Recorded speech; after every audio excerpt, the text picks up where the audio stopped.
نجدك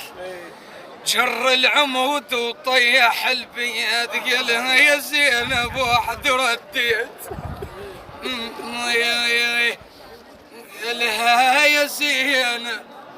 انا وحدي رديت ميني الاخو يا الاخو يا الاخو ظل فارغ البيت يا اخويا انا يا عباس اشيلك وملينا بويا الشام تخاف يسمع لو حكينا كل اخويا كون الماء يعد شامشين اخويا مستحم واحد سكينه خويا دليني انا دليني على بجان الطاح وينه خويا بعدنا وداع والله ما روينا يا خويا